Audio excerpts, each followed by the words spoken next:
Howdy, folks, and welcome back to another exciting episode of the D.Bell Sports Podcast. It's been a while. We're going to talk about the Cowboys' loss to the Packers in the wild card round and talk about where they go from here.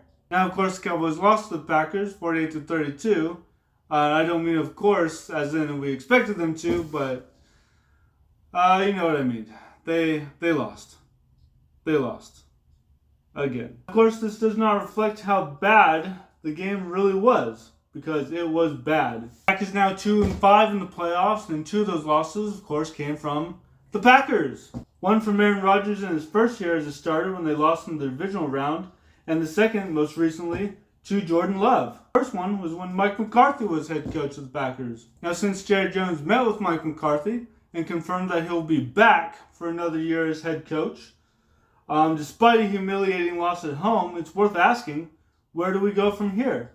But first, I want to talk about the game a little bit. Now, I saw an episode of Clickbait Sports with when Scooter Magruder was talking about the loss, and because I like to watch, what other people are saying about all this, and he mentioned that they didn't look anything like the previous, like the whole season.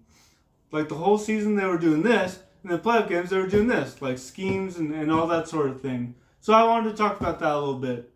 Now, I'm just novice. I didn't really know what they were talking about, but I sort of picked up on a few things. Let's take a look. Now, let's pretend that these guys are the Packers. And these are the Cowboys cornerbacks. And these are the safeties, right? Okay. So, the Cowboys played man-to-man coverage. They were really close to them during the regular season. But during these playoff games, they were so far back. Luke Musgrave just sort of caught it. Oh, I'm going to catch the ball. Oh, I'm going to go for a touchdown. No one can stop me. And apparently the safeties were so far back, they couldn't do anything. So we played very loose coverage during that time, during that whole game. Some marshmallows were so far back, the safeties, it would have been faster to communicate with them via U.S. mail, which is not fast. So I guess that's what happens when you play a lot of man-to-man coverage in the season, but you completely switch it up when you go to zone coverage and the playoffs. And apparently that's what happened. Also a note, apparently Stephon Gilmore had a separated shoulder when he was trying to play through that, so we wanted to do some zone coverage instead of man-to-man coverage, because that would have been a little more difficult for him.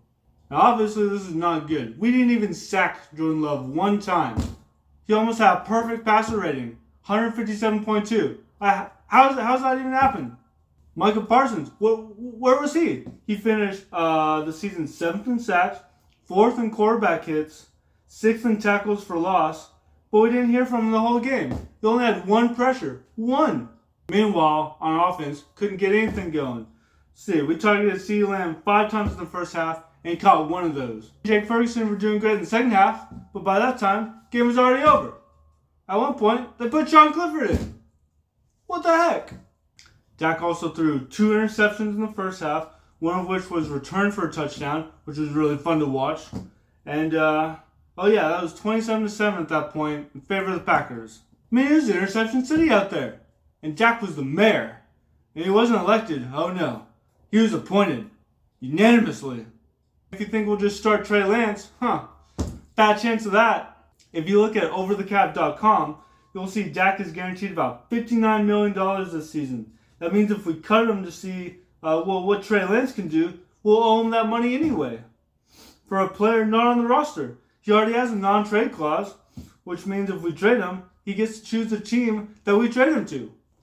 Ultimately, Dak let us down. The defense let us down, coaches let us down, the team let us down.